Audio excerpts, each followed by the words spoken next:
আসসালামু আলাইকুম সুপ্রিয় দর্শক, আমি ডক্টর মোহাম্মদ তৌসিফুর রহমান, ক্যান্সার বিশেষজ্ঞ, টিএমএসএস ক্যান্সার সেন্টার, বগুড়া। আজকে আমরা ক্যান্সার বিষয়ে একটি খুবই গুরুত্বপূর্ণ একটি প্রশ্ন নিয়ে কথা বলবো।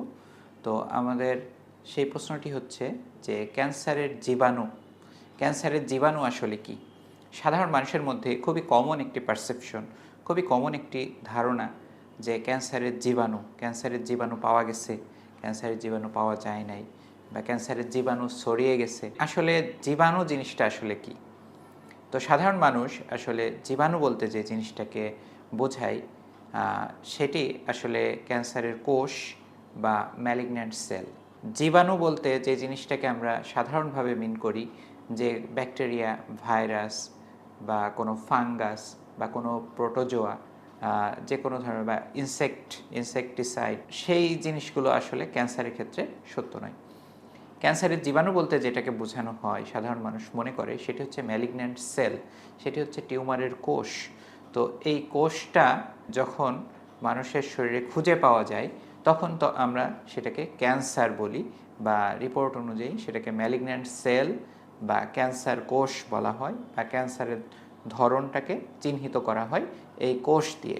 ক্যান্সারের কোষ এটি আসলে ছড়ায় কিনা, একজনের শরীর থেকে আরেকজনের শরীরে ছড়ায় কিনা?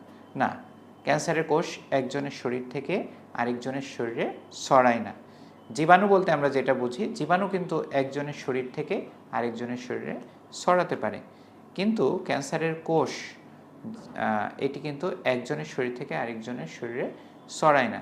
ক্যান্সারের কোষটি কেবলমাত্র ক্যান্সার রোগীর দেহেই থাকে এবং সেখান থেকে এটি অগ্রবর্তী অবস্থায় এই কোষটি রক্ত এবং লসিকা গ্রন্থির মাধ্যমে শরীরের বিভিন্ন অংশে ছড়িয়ে পড়তে পারে।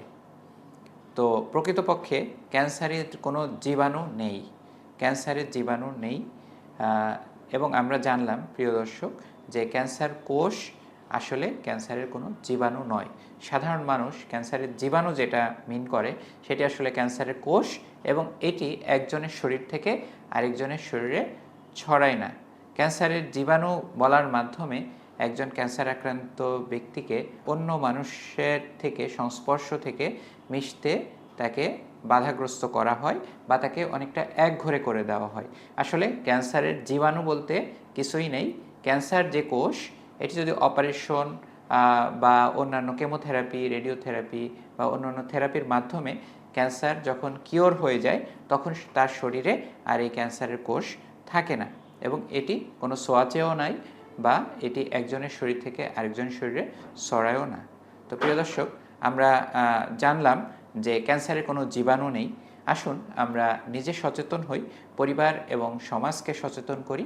আমার আপনার সকলের ঐকান্তিক প্রচেষ্টায় দূর হোক ক্যান্সার চিকিৎসার সকল অন্তরায়। সবাই ভালো থাকবেন, সবাইকে অসংখ্য ধন্যবাদ।